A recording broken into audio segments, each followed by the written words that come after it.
En la última sesión del módulo de bienestar socioemocional vamos a hablar de cuál es el impacto que tiene la regulación o disregulación emocional adulta sobre el desarrollo socioemocional en los niños. Cuando hablamos de regulación emocional nos referimos a todos los comportamientos, habilidades y estrategias que sirven para modular, inhibir y enlazar experiencias con expresiones emocionales. Hay dos dimensiones centrales en la regulación emocional, el manejo y la reactividad emocional. Aunque ambas se alternan en procesos de regulación de la emoción, la dimensión de manejo de la emoción busca modular la reactividad emocional y ambas dimensiones son imprescindibles a lo largo de la vida en las relaciones interpersonales y el ajuste socioemocional que tenemos a las demandas del entorno.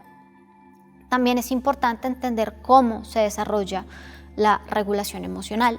Uno de los momentos más críticos en su desarrollo sucede en la infancia.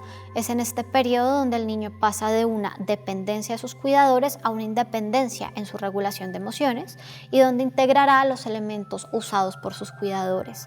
Esto cobra relevancia dado que la regulación emocional se aprende a través del aprendizaje vicario, es decir, es a través de la observación e imitación que el niño aprende a regular sus emociones. Si tiene modelos con una adecuada regulación emocional, el niño va a aprender más fácil a hacerlo de una forma correcta, pero si no cuenta con ellos, va a aprender formas erróneas de regularse. Asimismo, una buena relación con los adultos cercanos, particularmente con sus cuidadores, va a brindar un sentimiento de seguridad que le va a permitir adaptarse a varias situaciones estresantes en su desarrollo sin que la emoción lo desborde. Los adultos tenemos varias formas de impactar en la regulación emocional de los niños. Una de las primeras formas de hacerlo es desde el componente fisiológico. En edades muy tempranas, el bebé solo dispone de sus procesos fisiológicos para el control y regulación emocional, y sus cuidadores resultan imprescindibles para favorecer la regulación fisiológica de la emoción. Por ejemplo, según cómo los cuidadores interactúen con el llanto del bebé, es que el niño va a aprender a modular su llanto. Incluso desde el embarazo, el presentar altos niveles de estrés puede generar en el feto alteraciones que lleven más adelante a tener mayor riesgo de desarrollar hiperactividad, déficit atencional y conductas sociales de mala adaptación. Altos niveles de estrés también pueden producir alteraciones al nivel de desarrollo en el sistema límbico, que es el área cerebral que se encarga del proceso emocional. Asimismo, interacciones como el tacto, la vocalización o balancear al niño por parte de los cuidadores son elementos que sirven para reducir el distrés y son fundamentales para la correcta maduración de los sistemas fisiológicos del bebé y de su desarrollo normal. Los adultos también podemos generar intervenciones directas sobre el manejo de la emoción en los niños.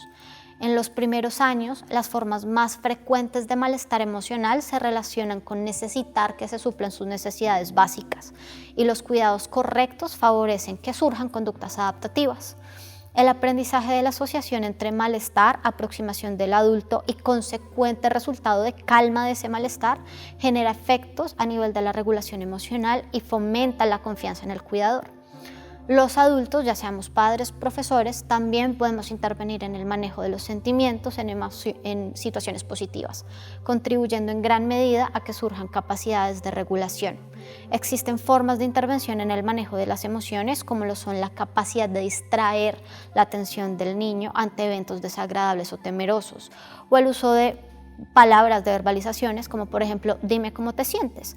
Facilitan los niños el manejo del lenguaje al momento de transmitir y manejar sus emociones.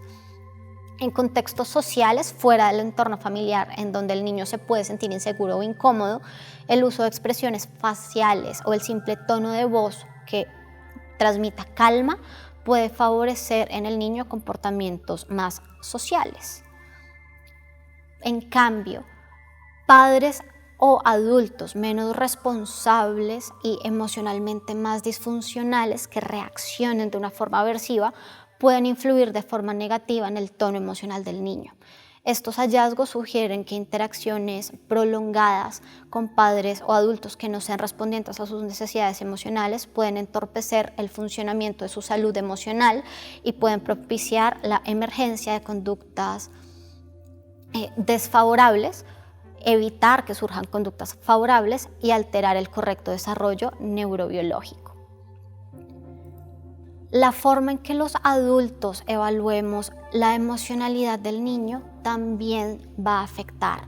La regulación emocional puede verse favorecida o agravada dependiendo de cómo los demás evalúen nuestros propios sentimientos.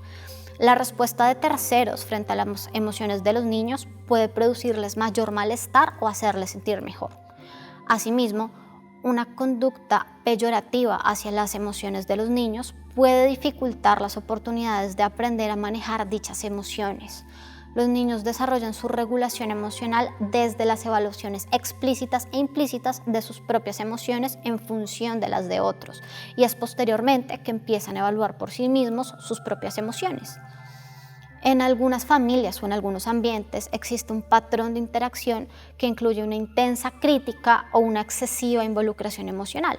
Esto es lo que se ha llamado expresión emocional con sus distintas intensidades. Esta expresión emocional puede fácilmente deteriorar el funcionamiento emocional del niño. Incluso se ha visto implicada en el inicio de algunas alteraciones de conducta y se investiga su influencia en enfermedades como la esquizofrenia, la depresión o el trastorno bipolar. Con esto lo que queremos decir es que puede contribuir en el desarrollo de alteraciones psicopatológicas en forma de dificultades en la propia regulación emocional. Otra forma en que podemos influir en el desarrollo socioemocional del niño es desde el clima familiar.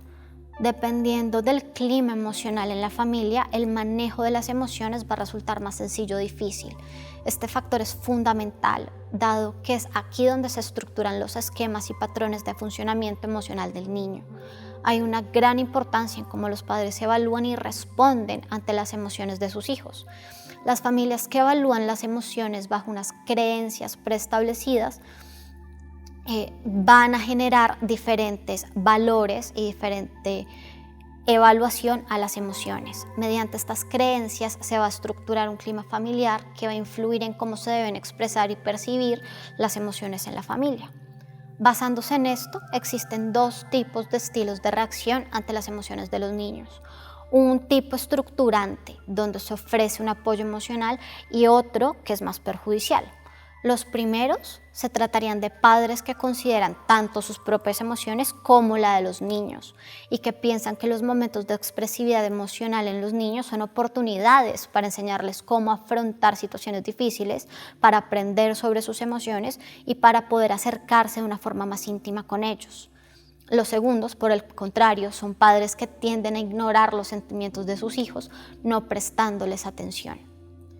Las competencias sociales de los niños también están influidas por el hecho de cómo se transmiten los sentimientos positivos o negativos en el hogar. Climas familiares con altos niveles de emociones positivas en los miembros de la familia contribuyen al desarrollo de la regulación emocional hacia modelos de aprendizaje de habilidades para el manejo de estrés.